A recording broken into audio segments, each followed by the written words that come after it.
Hello mga bata! Ako si Teacher Jeline.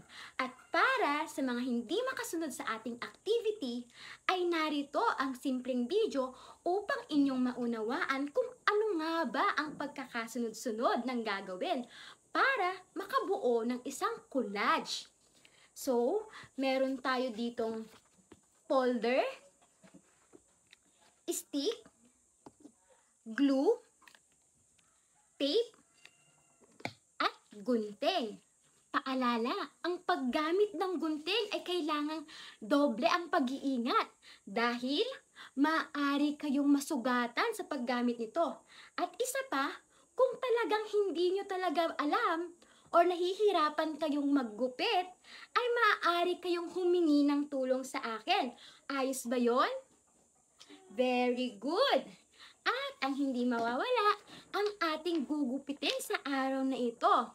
Dahil kayo ay gusto nyong maging isang teacher. Ngayon, meron tayo ditong tao na kung saan ay susuotan nyo ng damit pang teacher. Ito ay magiging kayo. At meron tayong damit na ilalagay nyo din dito. At ang pambabang kasuotan. At ang hindi mawawala para maging presentable ang pagiging isang guro ninyo ay meron tayong sapatos mahusay. At handa na ba kayo sa paggugupit at pagdidikit upang makagawa ng isang collage? Tara, simulan na natin! Una, kinakailangan na gupitin ang bawat larawang nakikita sa papel.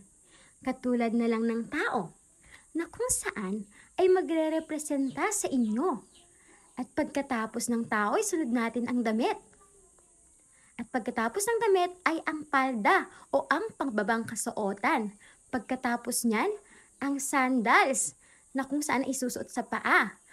Dahil natapos na natin gupitin ang bawat larawan, ay ating kilalanin ang bawat isa nito at humandang idikit ito sa matigas na papel o sa folder. Unahin na nga natin ang tao. Pangalawa, sukat-sukatin ang bawat larawan upang maging sakto ang sukat nito. Ayan na, ilagay na natin ang damit. Habang nilalagay, diinan natin ito upang mailapat ng mabuti ang damit sa may tao. Pangalawa, lagyan natin na ulit ng glue ang palda para dumikit ng mabuti ang larawan sa may kabilang larawan. Ayan, idikit na natin ang palda upang sa ganun ay mabuo na natin ang damit ng isang guro. Sumunod ay idikit natin ng sandals. Ayan, pagkatapos nating madikit ang sandals ay buo na siya. Ito na nga ang propesyon na gusto natin paglaki. Nakagawa na nga tayo ng isang collage na kung saan nagpapakita ng gusto nyong maging propesyon paglaki. Halina, gupitin natin ito nang sa ganon ay maging isang paper doll ito at maaari nyo itong i-display sa inyong tahanan upang makita ninyo habang kayo ay nag-aaral na gusto nyo maging isang kung anuman ang propesyon na gusto nyo. Katulad ko na isang guro o nang ginugupit na larawan ngayon. Ayan, malapit na siyang matapos. At pagkatapos, siguraduhin na dadikit ng maayos ang mga larawan sa papel. Ating igilid ang mga kalat at kunin ang stick.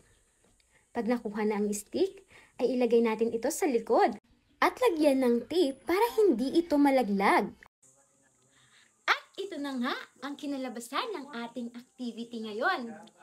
Dahil nga natapos na ang ating activity, gusto kong maging kung anong propesyon ang gusto nyo paglaki at natuto na rin kayong maggupit, magdikit at gumawa ng isang collage ay hanggang dito na lamang. Paalam!